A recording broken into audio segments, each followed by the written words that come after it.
Hi everyone, welcome back to the show. Hi Vibes and Mike on a Monday, and I'm your host Veronique. So today we're going to talk to Rosalia. She's my guest, and we're going to talk about near-death experience and what happened to her right after. So she's a nurse, practitioner, author, and spiritual leader who hosts the popular Quantum Alchemist Master podcast. Rosie is passionate about transformation and has successfully treated athletes, first responders, doctors, attorneys, families, and more.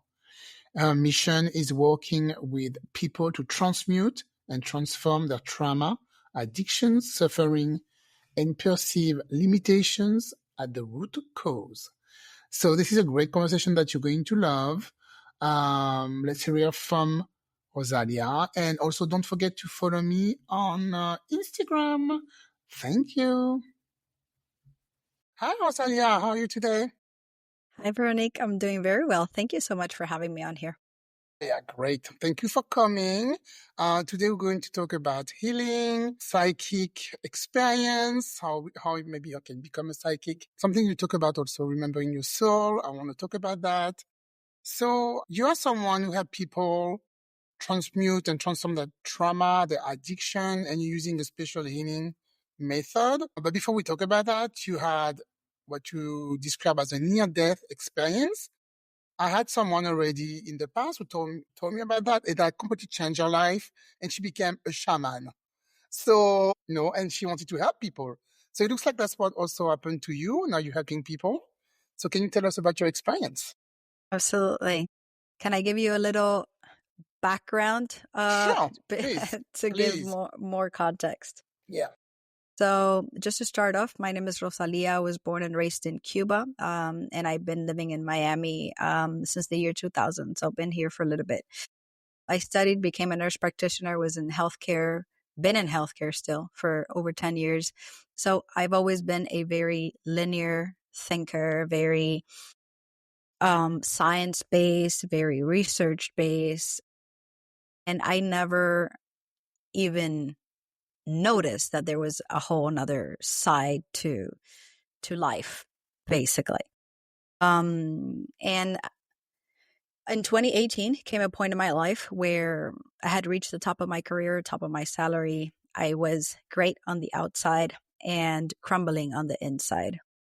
I got to a point where I was suicidal, very, very dark depression. And despite my blessings, right? Because a lot of the times we have stuff and, these things, it's interesting when you come face to face with, with mental health and a lot of stuff and burnout and just all the things that all of us are exposed to at some point. And I have kids. So I was like, well, really going through with the plan was like, man, that doesn't sit right, So I got to look at other options. And I started looking at everything and anything I could, including Akashic Records, which we'll talk about it later. We'll dive deeper into it. Breathwork, somatic work, therapy. I had a couple therapists at the same time. It's always good to go to therapy. Because I really, I didn't want to give up on life fully.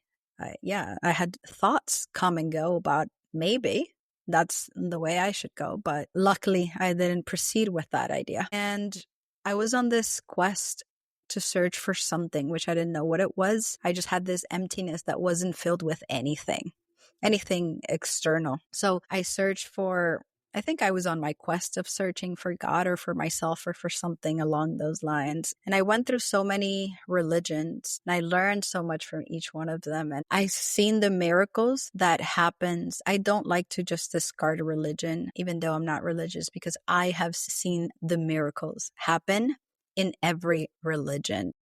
So I'm sorry, what do you mean by how many religion did you try?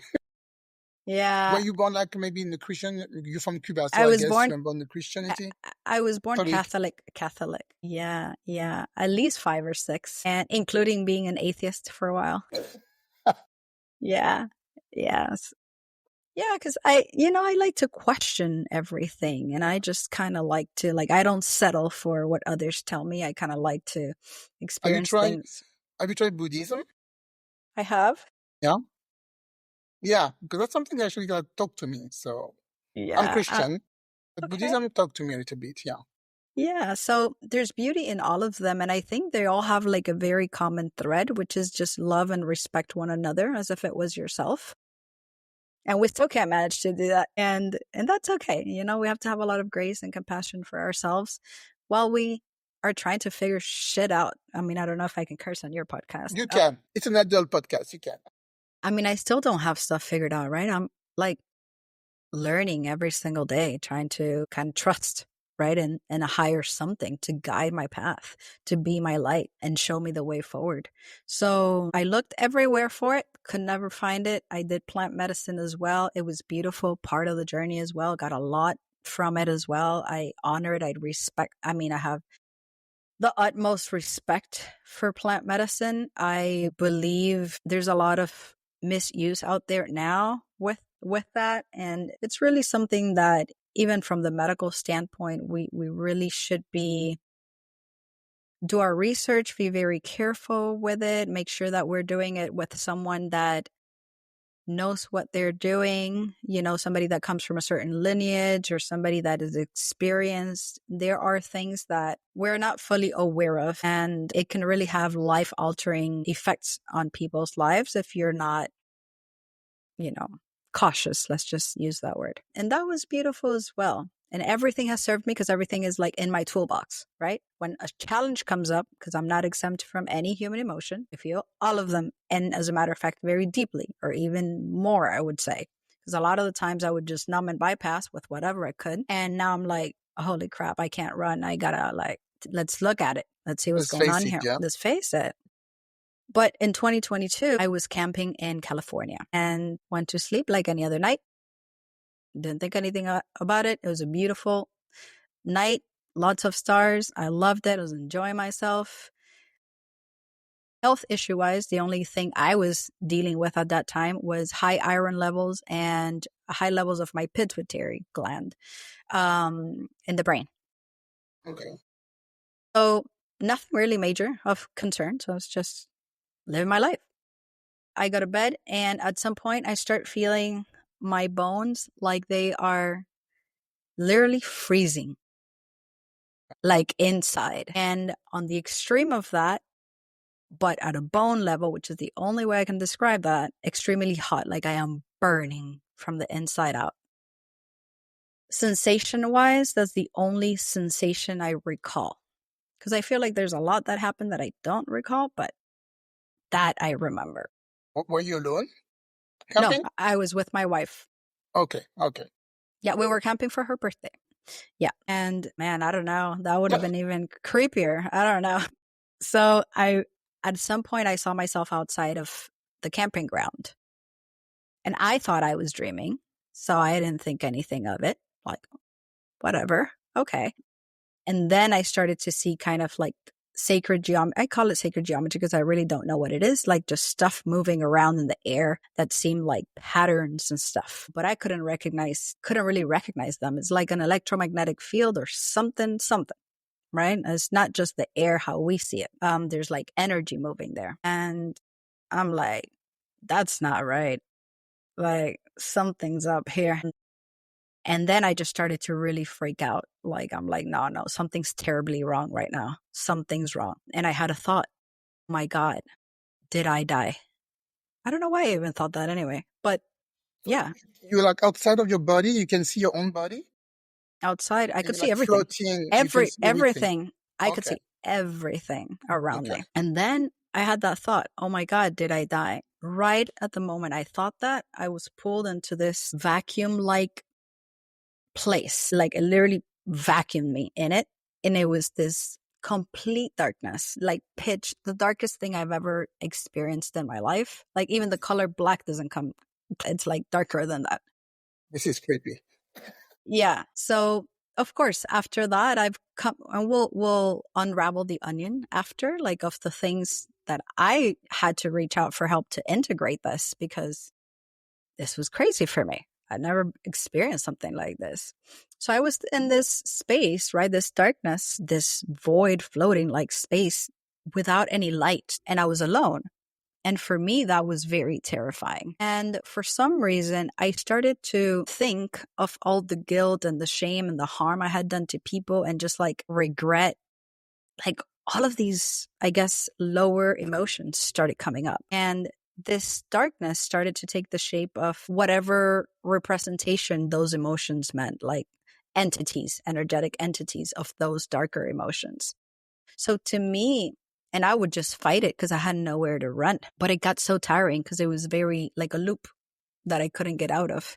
But I never even realized that it was my own emotions. Like I was creating these things. And there was a point where I was just extremely tired. And I asked God for help because I couldn't do it myself. I said, if you exist, if you're real, this is it. Come grab me because I'm in trouble, right? And I started praying as hard as I could in Spanish, just with a lot of intention and just a lot of faith. And really just all I wanted was God. That's the only thing I could think of that could save me out of that experience. And at some point, I don't know how long it took, but it responded. So I'm glad. And it got me to, it felt like the inside of a sphere, but I don't know. There's no place and no times in this whole entire space. I couldn't tell you any reference as to where I'm at, what is this, how long, none of that stuff. But it felt like inside of a sphere of some sort. And I see a form of God come forward. And we could talk about that later. Like I say a form of God because I believe it shows up for us how it makes us feel comfortable, how we recognize it, how we, right? Yeah. That energy. So a form of God came forward that I would recognize it as God. And instead of being glad because it had just saved me from something terrible, I started cursing at God in Spanish. And oops. Yeah. You didn't. Yeah. If I could do it again, I probably would not have done that. But, Because you thought that you were dead or because you were scared? I was blaming him because I said, if you are a good God, why the poverty, why the sickness, why the cancer? Why did you just make me go through that? Yes. Why would you take me away from my family, my kids, my mom, my wife? Like, are you insane? I was just having a tantrum pretty much and cursing at it until I had nothing else in me. And God didn't respond anything back. It had this kind of like slight smile, no teeth or anything, just kind of like very peaceful look. And at some point, it placed his hand on my shoulder. And that was it. That's it. You came back. No, that was it. I had no more questions. I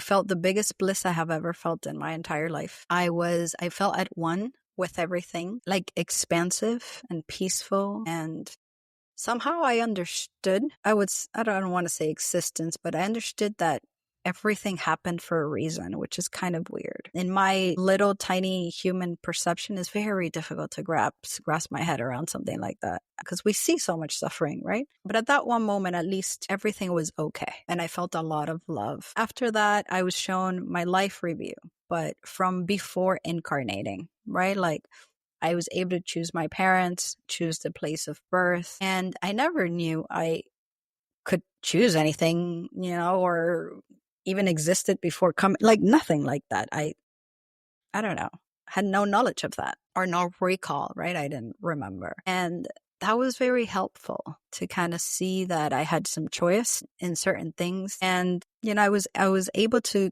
kind of see the shitty life I had led because it didn't have purpose in it. It was very kind of shallow. I had lived a life where it was very superficial, materialistic, egocentric, just, everything. And I was like, I'm sorry, even as a nurse, because nurse people, you have a hard job and you're already helping people. That's something I couldn't do. I can tell you that. No, I felt like I couldn't be in the medical field. I felt like it wasn't enough. Like I had not done what I wanted to do. Okay. It wasn't, no, that was not the impact I was referring to. And I don't know, I just felt like I wish I could get a second chance to do it better.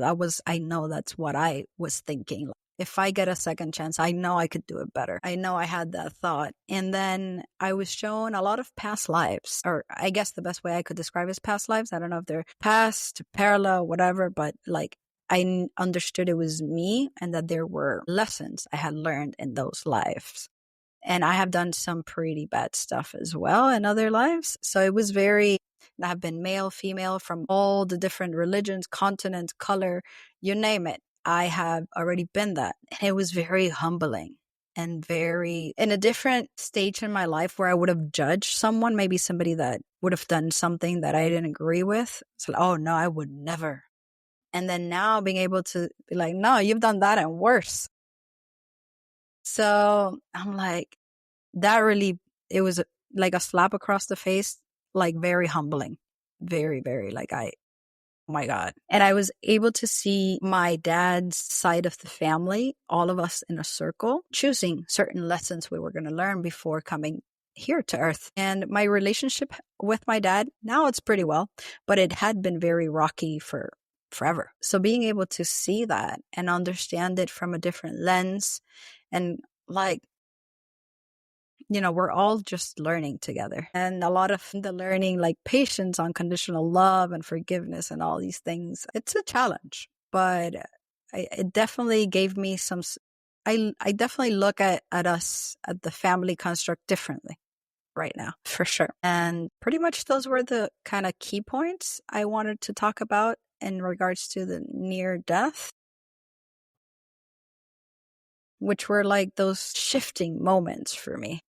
So do you think it happened to you because you were at that stage, or you were thinking I'm burnout, or have suicidal thought? I don't want to live anymore. Do you think that's when it happened to you at that time because you were at like a breakdown? I've had a lot of people write to me that they've had like these kind of paranormal experiences happen to them. This is not as uncommon as it may seem. People do go through these. We just don't talk about it. Yes, we don't talk about it. I mean, especially coming from a science background, what am I going to tell you? I was dead, but not dead. Now I'm back. Like, what am I going to say? So when you came back, you remember everything? I'm sure there's a lot I don't remember. Okay. I have the sensation that a lot happened that I don't recall. I have like glimpses of little things, but I wasn't given any blueprint or here you go, now you could do like none of that stuff. Nothing to follow. At some point I was just I don't remember making the choice of staying or coming back. Maybe I did. I don't recall that. But but like that is not in my memory, probably, but I don't remember it being given that choice at that moment. And then I was just back in my body. And by that time it was morning and I was in complete shock. I was just like, I didn't know how to process it. I left that same day. I didn't even stay for the weekend, which I was supposed to stay. I wanted to go back home. I couldn't even like. What did you tell your wife? Yeah, I told her everything. Did she believe you? She believed me. She did? Okay. She believed me. Because she could have said, that was a dream or. Well, you know what is when you go through something like that, the only way I can explain it is that it is experientially different. Like, when you're awake and you have a dream, you could tell it was a dream. Yeah. Yeah. So when you have a near death experience, you could tell it was that and it was not a dream. That's the only way I can describe it. It has to be experienced to be understood at that level. And yeah, I told her, she did believe me and she helped me with a lot of the grounding process of this whole thing. I'm probably still grounding aspects of it. I think that's an experience that marks you forever. Like it just, I don't know. I could tell you I'm no longer searching outside, which is good. I am extremely grateful for the miracle of being alive and being given another opportunity. I have made it a point that every person I come in contact with leaves better or is impacted in a positive way as often as I can by being present, by being intentional with what I think, with what I say, with how much I could help the person. I have helped more people since then than I have in my entire life. I bet with this kind of experience, I'm sure really, inspired. It's just And it's people that it has been beautifully, like, just synchronicities, people that come into my life, or people, I don't know, you just operate from a different place and just see life different. Yeah, that's all I guess how I could better explain it. Okay. So now being able to have all the groundwork I did since 2018, the breathwork, the somatics, the Akashic records, all that stuff, plus being able to, I guess it's easier now for me to meditate, to tap in with my soul, with my guides, with source from within, right? Cultivating my own relationship without needing any third party outside of myself has been beautiful, because I could listen to that guidance, what I should do, when I should do it, how I should do it. And it has literally changed my life 360. And I share as much as I can with others of my own journey. I feel like we're all like mirrors and teachers and students of each other. We're constantly learning from each other. And then whoever serves it, take it. Whoever doesn't serve it, move on. And that's it. Yeah. When you say your guide, you're talking about your spirit guides? My Yeah. spirit guides. Okay. So from that, you created that method, the zebra guided self healing, and we're going to talk about alchemy. So yeah, the alchemy method. Just for people who don't, because this is how you introduce yourself, right? You're quantum alchemist master. That's what I wanted to say. So So can you explain? But because this is more scientific, right? yeah. Everything we just talked about is really spiritual. So Let's dive into the name first. That name was yes. given to me by my guides. And it's not that I'm Oh, a master. I'm learning like everyone else is. But it's about giving the power to each of us to be able to come to become, or to remember that we're masters of of the quantum field as well. We're constantly co-creating with the source of all creation, by our thoughts, by our actions, by our energy, our vibration, our emotions, all of it. We're in constant co-creation. So it's really empowering other people to become their own quantum alchemist masters. And this is an ongoing process. It's not something that you're going to jump right into mastery after having an awakening. At least it's far from my experience. I still don't have shit figured out. I'm not any more special or less special because of that. Didn't get anything like superpowers after that. Nothing like that. So the zebra method, the alchemy is an alchemy process that Jung talks about it. Carl Jung talks about it. And a lot of in most of religion, there's some sort of reference to the alchemy process, which is really a purification process of our body, our soul, our spirit, right? Is that distillation, purification, this identifying with the ego self, right? And uniting with, that's your how. higher self, your soul, or something higher, right? That also the unity of feminine and masculine, right? Your shadow and your light, that yin yang, finding that balance, right? There's a lot of that in that process, the ascension process, Jacob's ladder, right? Like coming into a higher awareness that you're more than flesh, pretty much. So that all is a process. A lot of the times I find that, fortunately or unfortunately, we learn through adversity, right? Like when we have a loss, when we have something big happen to us, that's typically a wake-up call for us to change Yes. something in us. And alchemy pretty much just translates to transformation. That's all it is. And life is a constant transformation. So there's nothing woo or fancy about it. Alchemy is just transformation, and we're transforming and changing all the time. So you have people like one-on-one, or do you have classes? I have classes and I have You have classes. one-on-ones as One-on-one. well. Yeah. Yeah. Do you think that more and more people are starting to awaken? Because I talk to a lot of spiritual people, and that's what they think a lot of people on earth are starting to awaken and remembering who they were in other lives. So I don't know if something is going on right now. Yeah. I don't have the answers to that. I don't have any special answers or any special skills or anything like that. I don't, none of that. But what I could tell you is we all could feel it. We could Mhm. all feel something's happening. We don't know what it is, but we know something's happening. And just energetically, we could feel there's a shift happening in all of us. I think we using ourselves as that guidance, how much you've changed since 2020, for example. I mean, you're probably a whole new person. Yeah, definitely. Yeah.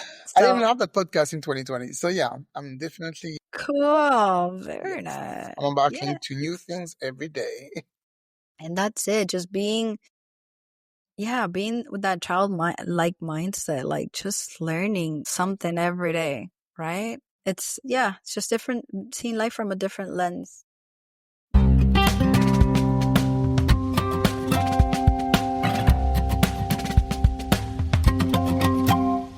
When you talk about your near-death experience, it really reminds me. I don't know if you read that book. And I was talking about that book in my podcast, and I'm not done with it. It's called Between Death and Life from Dolores No, Cannon. I haven't read it. Oh my God. I mean, I'm listening to it. I'm familiar with her work, but not that. That book is exactly what you Let me just write it. said. Let me even Let me mention the write it title. down. This is exactly what you were talking about. And I'm like, okay, this is really for real. Between Life and Death. I wrote it down. Yeah, let me just be sure about the title. Yeah, Thank you for sharing that. Between Death and Life, Dolores Okay. Cannon. And Okay. I'm listening to it on Audible, and it's so powerful. I have to stop sometimes. How? I cannot even listen to it it's really powerful. And what she does, she put people in very deep is it hypnotism? Yeah, like hypnosis state. Yeah. Hypnosis, sorry. She put No, people it's in fine. very deep hypnosis state, and they're remembering their own life, and they're remembering when they died, what happened when they died, what happened to them, where they go. And also the fact that you said, I chose my family, I chose my parents. So apparently, yeah, you can, when you come, you can decide to come back, or you can decide to stay where you are and keep learning. But if you want to learn more, you can decide to reincarnate again. I'm telling you, it's really, really powerful. I haven't Oh, read that one, but I will read it. Thank you for that. this is the first book I know from her. And every time I talk to different people, I'm like, you need to read that book. Yeah, it's really powerful. I think you would like it. I think it sounds like I would. So to come back to you, so if someone is a bit lost and they don't know how to start their healing journey, what would you tell them? What was the first thing they can do to start healing and I would transform? say go be in nature. Go Oh, walk in nature. Go to yeah, the beach. Go somewhere with a yeah, forest. the Spend forest. time with yourself. Journal. Like whatever questions you have for God or for you or for life, write them down and then really create like an atmosphere, right? Like with intention, with making sure you're uninterrupted.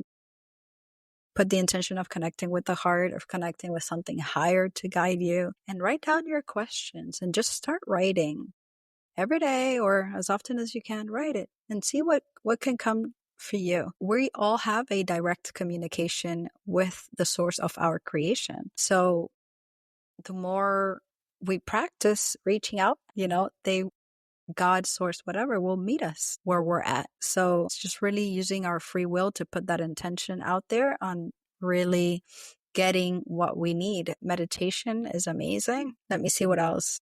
You talk about breath work. I think Breath that's work. also really Breath work is important, right?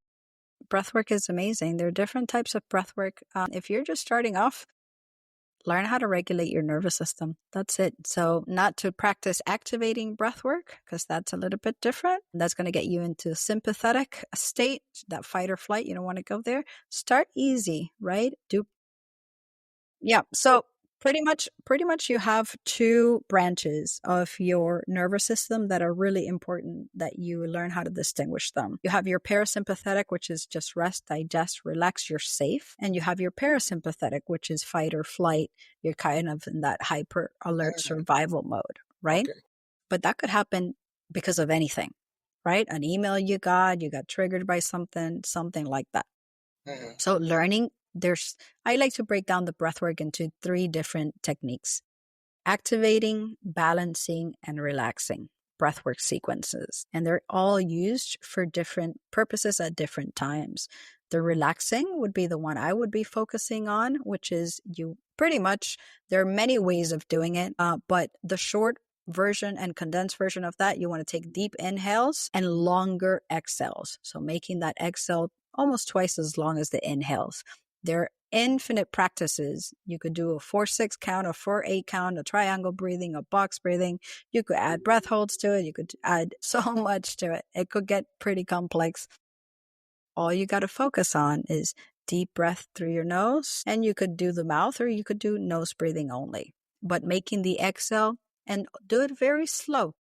Very, very slow. On the inhale, making sure your diaphragm, your belly, expands on when you inhale. And when you exhale, making that exhale long and slow, as long and as slow as you can.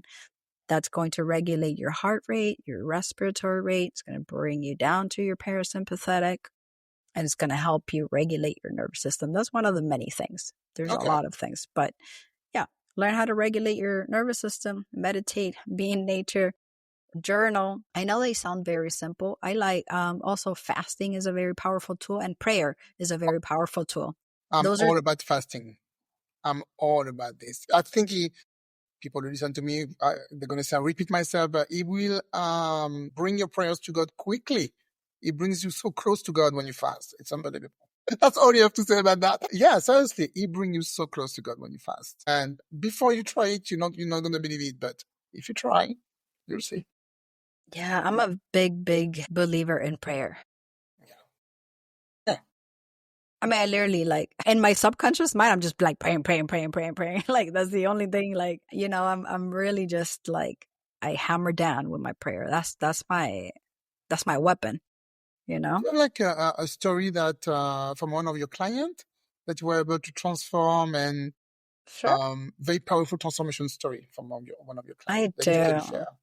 I have one that's very close to my heart. We're going to call her Mary for purposes of keeping her identity safe. But she was in a housing situation. I had a online breathwork journey that I had posted, very affordable, so that most people could go into it. She was looking for pets on Eventbrite, and she had no idea how she came across that. She went into that event. She had a beautiful experience.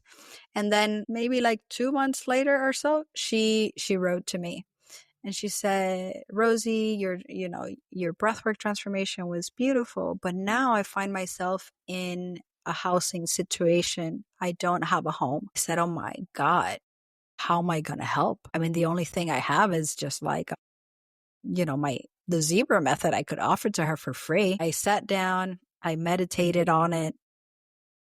Is it something that I should do? Is it going to benefit versus harm her? Because a lot of the times it's like having kids. You don't want to give your kids everything, right? Sometimes they gotta work for it and they gotta earn it, and there's a whole process. So I didn't want to I'm very careful with that stuff. And I said, yeah. And yeah, sure enough, we did the process, and I think it took her like a month and a half to change her entire situation. And what I like about the zebra method is that I don't tell you shit. Not literally, I don't. Mm-hmm. You go, you tap into your soul, into source, into your own wisdom. I am not telling you what to do, how to do it, when to do it. I don't have those answers. I would be lying to you. I don't have them. You have them. Okay. But I am supporting you and guiding you so you can remember how to get there. And there are many ways of accessing that. So we go and we check which one is the one that works for you. That one doesn't work. Okay, let's shift and change. Let's try this. Let's try that. We find it. We tune in. Once we're in, we go and explore, and you receive everything yourself. You see it, you hear it, you tell me what you receive in case you want me to take some notes. And you receive everything you need. Your plan, what to do it, how often to do it, when to do it. I don't have that. You have it. So I just accompany you to access that stuff that's inside of you. Pretty much. In deep meditation? Yes. When you do that? Oh, okay. Yeah. You're in deep meditation. Is it where you remember your soul? Because you talk about that, remembering your soul? You could. It depends. Everybody's channel is a little bit different, and what comes up for people is completely different to each person. But yes, you could do that. Do you think is there like any misconception that people have about awakening or remember their true selves? Is there something that you can think about? The only thing that comes into my mind, and I don't want to start a right or wrong debate. Yeah. because it's usually where that's why they're called misconceptions. So a lot of the times, the only thing that pops up right now is like thinking that we're going to be saved by something outside and someone's going to come and rescue us, humanity in general. Yes. I hope that happens. That would be very cool. I think we need Right. rescuing right about now. Yeah, we need it right now, please. ASAP. We're kind of delayed on that. But then to the opposite of that, you have that inner connection, right? I believe the change we want to see in the world starts with us, right? With us doing the work, with us. If somebody comes and saves us, wonderful. I'm open to it. Why not? But meanwhile, what are you going to do? You're just going to sit and kind of wait until, like, is that the life you want to leave for your kids, for your grandkids? I sure don't. I want to do something about it. If there's anything at all I could do about it, even if it's 1%, you bet I'm going to do it. So whatever that is, I want in and I want to do it and I want to put in the work and I want to be a better person. And I want to, I don't know, just anything that's within my power, because I understand that there's a lot that is a higher power, but whatever's on my end, I want to try to fuck up as little bit as I can and try to do as much good as I can. Because I'm going to fuck up anyway, but, try to do it less. Fuck up more helping. If possible. If possible. We're all trying, right? We're all trying. That's it. So you wrote a book. You're an author. I wrote all right. a book. It's called Becoming Your Own Quantum Alchemist Master.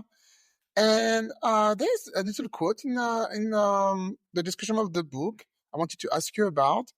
It says, embrace sacred knowledge that's been both shared but kept hidden throughout ages.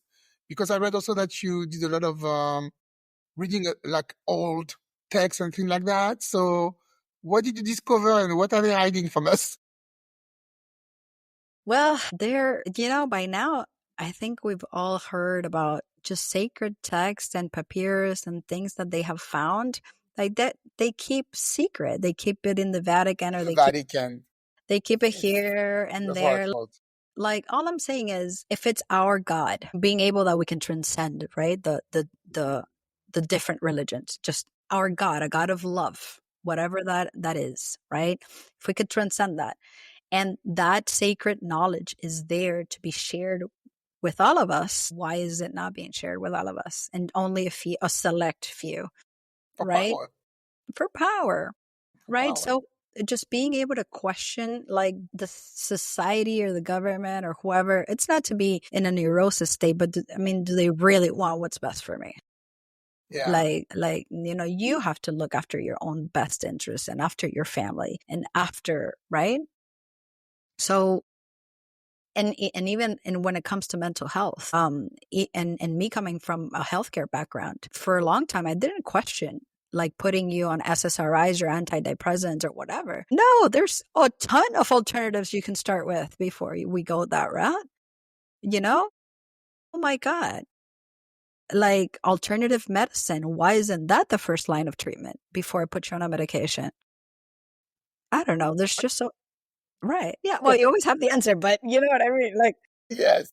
I'm just trying to say, like, come on, Yeah, we have to do our own research and see what's best for us and what resonates and what not, and what to discard and what to believe. And even that changes. Like for me, any particular concept that I believed something a year ago has completely shifted by now. So did you read something in particular in one of those old texts? Oh man, I've read share with us so much. Where did you find them? At the library? Online? You know what? I'm actually going to share something even better than that. I'm going to tell you that the library could be accessed within you. Oh, is that the Akashic record? Yeah. The Akashic records. But can you access your own Akashic record? Okay, yeah. I didn't know that. Okay. Yeah, I don't teach people how to access other people's records because no. Only your people who do Reiki, stuff like that, they do that, right? I mean, some of them, they access your Akashic. Accessing Akashic records has been around forever, and people do it in different ways. But what I teach, it's included in the Zebra method, is how to access your own. because Okay. that's really what I am concerned with. And there's a lot of misusage, I guess, of people accessing other people's records without. Luckily, there's the higher self that's overseeing all of that stuff, so all of that is well taken care of. But the intention behind it is not always the best. So I just like to teach it for you to access your own, and you can work on your own stuff, which to me has a lot more power. Before you're even concerned about someone else's life, let's get concerned about our own life. But some people, I mean, for me personally, maybe it's lack of practice. It's so hard to go in deep meditation and do things like that. I think some people, I don't know if they're lazy or they cannot access to it or they're blocked. So they prefer somebody else to do it for them, cleaning my chakra or accessing my Akashic record. So I don't know what you say to those people who say, I cannot do it myself. I prefer somebody else to do it for me. Go to someone else. That's fine. I did Okay, that that's fine. for a long time because I had no clue how to do that. Yeah. So I definitely did all of that for a while. Yeah. Whatever. Someone you trust. Someone you trust, someone that's recommended. Yeah. And you have to vibe with it, right? Like I vibe with you. We started off and I like your energy and, Thank you. yeah, you're very authentic and genuine and just like real, you know? Yeah, that's part of the podcast. And I I'm for. appreciate that. You could feel that energy, Mhm, right? mhm. Same thing, and especially when you start looking out for this kind of help, you learn to read energy very quickly. You're like, "Ah." So Yeah, no, that's for me. not for me, right? Yeah. Yeah, I have someone like that to help me. She's psychic and she does some spirit Amen. readings here and there, when I need it. And I always recommend her to my friend or anybody. Yeah. But Why because that's not? something I don't think I can do myself. I don't know if I'm scared or if I don't, like I say, lack of practice because I need to do it. I should meditate a little bit, at least every day, but I don't really do it. But she That's helped me no with that. problem. Yeah. We all have so many beautiful gifts that we bring into the world, and each one of us has one more amplified than the other, or whatever, or something comes easier for us than another. So yeah, ask for help where in whichever department. Like I suck at astrology. Oh, I don't think I believe in that. Oh my God, I'm so bad at it. I couldn't even for the life of me. Really? If Mercury was whatever and the moon was, I'm Retrograde. like, man, I can't. I am terrible. I can't. I can't. Astrology doesn't talk to me. Astrology, tarot, I don't know. All those things, crystal, I don't know. That's not something I'm And that's what I'm saying. Like interested in. that's what I love. You stand on whatever your truth is for you right now, Yeah. right in this moment. That stuff doesn't resonate for me. Wonderful. You own it. That's it. You vibe with what you vibe and you do what you like. That's it. And if it resonates for someone else, go for it. Yeah. And you have Yeah. a podcast. So what do you talk about in your podcast? Do you have guests or do you have like weekly or monthly podcasts about I- Yeah. We actually have guests, and pretty much what they do is they talk about their own hero's journey, right? Yeah, it's pretty much.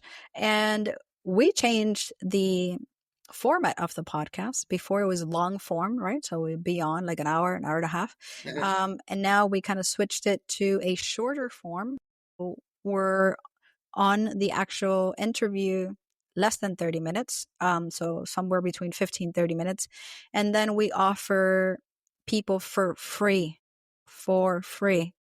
an actual masterclass with that person, that person comes in and teaches that masterclass on whatever their expertise is about without charging people anything. A lot of people are in bad situations. They can't afford coaching. They can't afford any of these things, and you have it there for free. So it's a way of giving back to the people So and wait, helping doing out. interview with you, Right. you have They the do the master interview. class? They do the interview. We upload that to the podcast, and then they stay on with me, and we do the masterclass right after, and that's uploaded to the platform, Ah, and the listeners okay. can access that as well. I So see. yeah, Oh, okay. I thought they were just doing the interview, then you direct them to their website or whatever to get the free masterclass. But it's online. I mean, it's it's not. live or you Yeah, upload the masterclass. it's recorded right after that. Yeah, they have Okay. access to it. Yeah, That's a good thing that you're doing. It's a good method. Yeah. I don't think a lot of people are doing that. Offering, I haven't heard of anybody doing it. they're all gonna do it now. If it works, I mean, listen, as Yeah. long as we're giving back in some Yeah. way, that's what matters. Yeah, definitely. All right. Well, Rosalia, do you want maybe add something? I mean, I'm going to put everything on the show notes, the link. People want to go to your website and take your classes, to your book. Is there anything else you want to add? Maybe I didn't ask. I'd like to say something to end with, if that's okay. Sure, go ahead. Here's something I learned from plant medicine that has stuck with me for until now, which is transfer all your senses to the heart and just leave it at that. Don't try to even just let it sit and do it and do its thing. Gonna ask you some philosophy today. All right.